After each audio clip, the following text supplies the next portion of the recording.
Hello, Renee Flamand here. Last video, I mentioned a few different words regarding how they can go about devaluing you.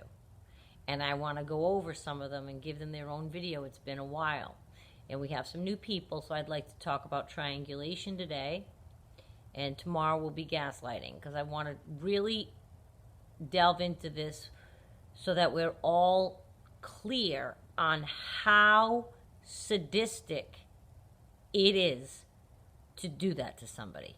Triangulation means they do things to make you jealous with a third person. Triangle, right? So, and to say it's particularly sadistic, it's because to me, I think that's about, it's about them feeling wanted. So in a twisted way, they're going to show you, oh, look, this person texted me, or this person emailed me, and I'll get into different examples of how they can do it in just a second. But in doing that, they're going to watch you fight for them, claw your way, be jealous of that third person, say words, get upset at that thought that he has another person trying to pursue him. They like that.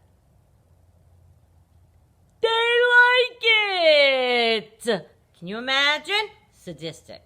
And you know what? Oxford Languages defines sadistic as deriving pleasure from inflicting pain, suffering, or humiliation on others. How many times did they try to make us feel humiliated? That is humiliating. To have somebody that you're with express interest in a third party, another person, just enough so that you get jealous and crazy. That's horrible to do to somebody. Individuals, this I think is Wikipedia, possessing sadistic personalities. Individuals possessing sadistic personalities tend to display recurrent aggression and cruel behavior.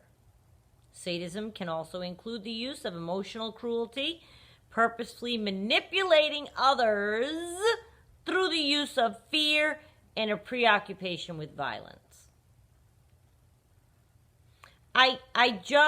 It's just beyond me that I would inflict pain on somebody on purpose and derive pleasure from watching them scramble, from being so hurt. I really do get flabbergasted that anyone can want to do that to another human being. It's just beyond me. And let me tell you ways that is considered, that's a tool that they use. It's in their toolbox, especially new people. It's called triangulation when they do the following. You're sitting on the couch, his phone goes off. Mine told me right out, the very first infraction that he ever had was a couple of months in. Actually, that's not true. It was probably before that. But one of the things that did happen a couple of months in was he went on the line to date. Okay? And they come through your email, I guess, if you want to look at them that way. So I have notifications turned off on everything on my phone except text and phone. I don't like email to beep. I don't like to know when things come in. I check my phone enough. I'll see, and the little round circle with the number in it just bugs me to see it. So I have all notifications turned off. I'll check things when I need to check them. So they get a thing that comes through their phone, and mine showed me. He goes, look, I don't know, this person's emailing me or something. That means you were on that thing that day. And that led to an entire me looking at the phone, me getting upset, me asking him about it. Now we're talking about him. We're talking about, what do you mean you got online while we're dating? And you told me that you know what I mean? That's triangulation. That's what he was doing. He was doing that on purpose. He wanted to see me act like that. He wanted to get me jealous and upset. Who wants to do that to somebody? Another time, we were heading to a party, and he falsely says to me, just so you know, so-and-so, last time I was here, she really, she's married, Renee, he said, but she really, she wanted to be with me. I'm just wanting you to know that. I walk into the party thinking this woman is after him. She didn't pay him any mind. And I don't think she ever looked at him twice. It was all a thing to make me feel uncomfortable all night, which is what I felt all night. It wasn't till later that I realized. I could just tell by the way the night went and things people were saying and how little they knew each other and how she didn't react at all, not just because I was there. She was with her 3 kids and husband. But that's what he did to set me up, to triangulate me on the way. When it came to another thing they do is, okay, they do an infraction, right? They do an infraction. You have a feeling they did something wrong. You approached them. You found something. You found something on their phone. You heard the phone ring in the house. You caught them out. However it happened, there's an infraction. And by infraction, I mean, like, you know what I'm saying, okay? I'm not saying anything. I'm just saying, you know what I'm saying. An infraction, a transgression, made famous by the Tiger Woods scandal. That's the first time I heard it called transgressions. But anyway, so they commit a transgression. Now you're aware, and now you're in conversation with them about that. They'll deny. If you stay on them long enough, like I did, weeks and weeks, he finally broke and said, oh my God, yes, you're right about everything. You knew everything. Can we move on now? Stop talking about old newspapers. That's what he called it. Because it was weeks before. Why am I so... Now he's going to tell me more information about the encounter than I need to know. Oh, yeah. Little details. Could have done without. And now you're visualizing. It's gut-wrenching. It's stomach-turning. It makes you want to throw up. It really, really does. And part of that isn't even at that point, it wasn't even so much about, oh, I can't picture him with somebody else. I wasn't with him 20 years or anything like that. People that are in real relationships, that can you imagine that? Mine was new, and it was more about, God, I feel so foolish. Either way, it's a gut-wrenching feeling. And then the kicker was when the fight would come back up, because of course that wasn't enough to make me leave him for good. We'd be having another encounter, and then, old newspapers come up, and then he would say, well, I came clean. Came clean. You had to see me. My head came off my body. Expletives flying out my neck, like I told you I do. Oh, I was uncontrollable. You came clean. You got caught and denied it forever, and you only stepped up because I wouldn't let it go until you said the truth. Which even then, when they're giving you the truth, you're only getting 10% of it. That probably wasn't the first transgression he had. Definitely not the last transgression he had. It was just the one that I caught wind of, caught sight of, heard the beep over, happened to catch ear, you hear something, whatever. There's a lot that goes on. We don't know everything. But that, continuing on that path with that same transgression, every time it would be worked into a conversation, it would be to triangulate me, make me feel jealous, make me remember how I felt. What a horrible thing to do to someone. And you know what bothers me about it? Well, everything bothers me about it. But the character, I always go back to that, I know, but the character of a person it takes to inflict pain on somebody on purpose is despicable. This isn't a normal, non-disordered couple, and somebody has a transgression and they say, oh my God, I'm so sorry. We weren't getting along. I reacted incorrectly. I should have come to you, or whatever people say to each other, okay? And then they work it out. That's not what's happening here. They were full steam ahead with the transgression. They were full steam ahead making you think you were nuts, which is gaslighting, which is what the next video will be about. Making you think you were nuts and lying to you for weeks and weeks, months and months, years, some people. They never admit it.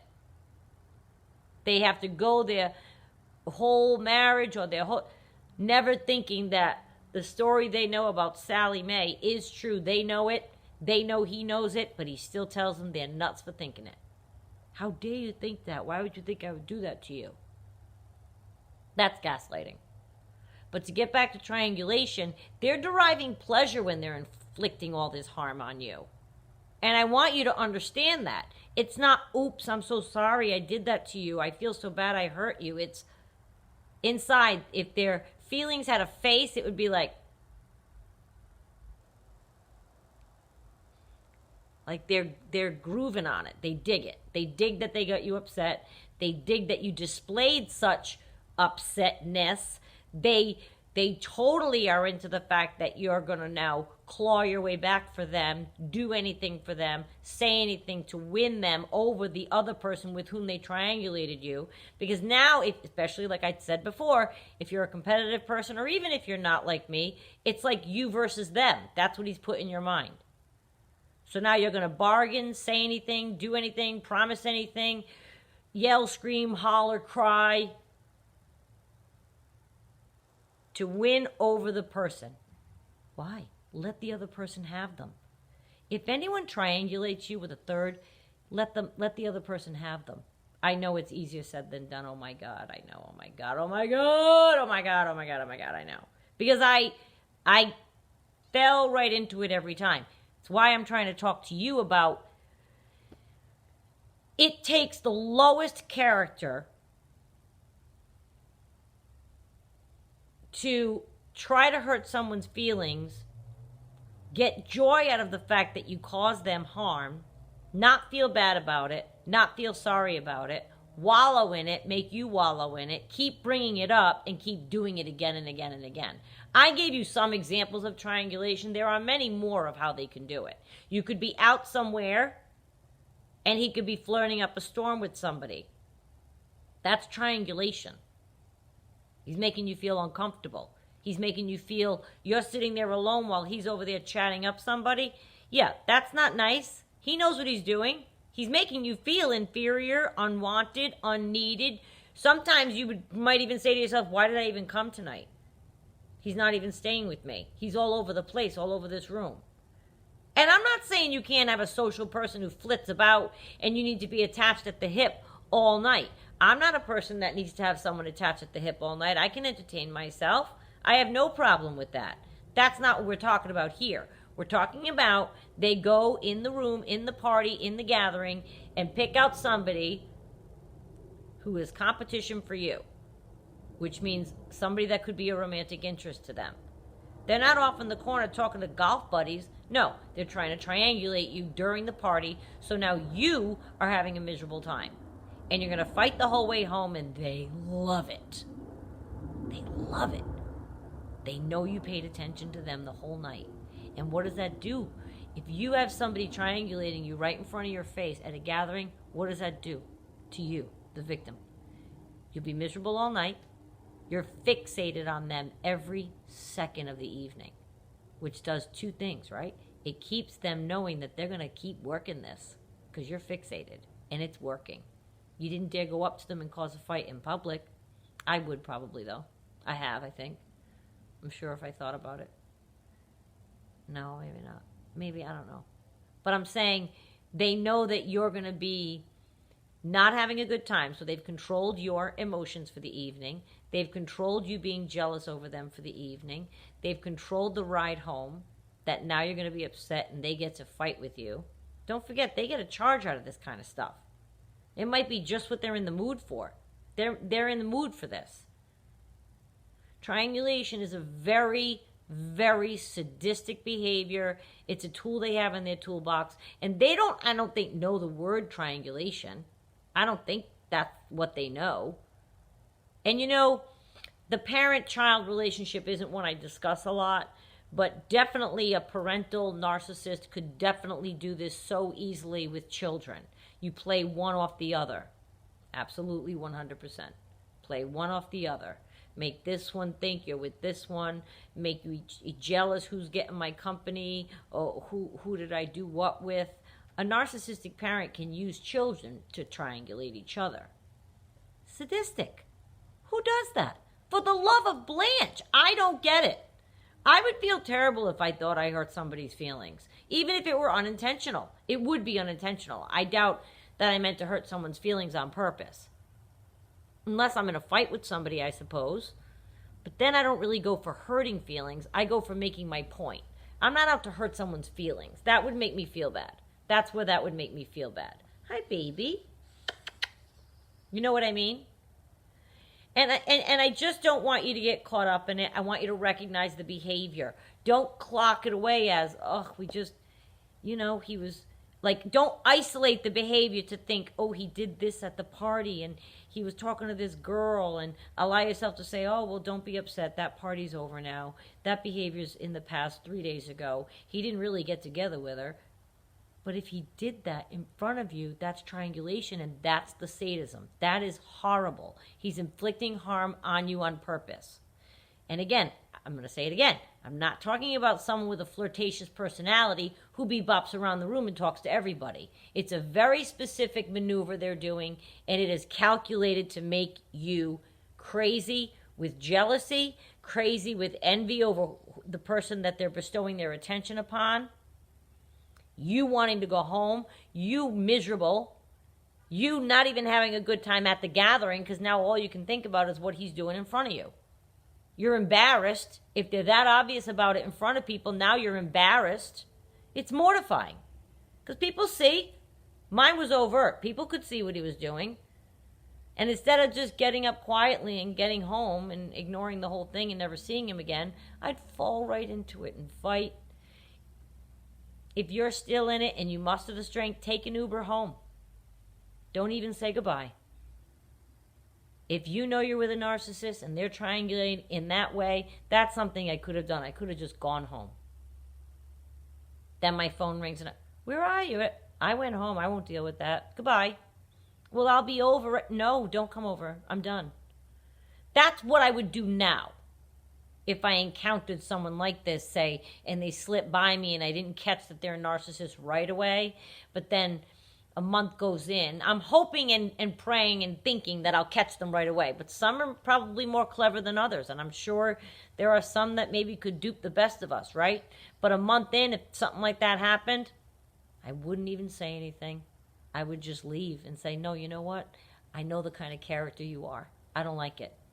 And I'm not saying because they're talking to a girl. I'm not that immature. People can talk to the opposite gender. Please, that's not what I'm talking about. It's a specific thing. You know what they're doing. They're mucking up, whispering, arms or, come on. That's not your average conversation. 100%. If I could do it again, I would have loved to have just gone home, had my phone ring and say, no, I took an Uber. What do you mean? No, I don't need to talk about it. I recognize the character. I know the type it takes of a person to be that way, to do that to someone, and I don't like you. I don't like it. Goodbye. Give it some thought. It could save you a lot of trouble.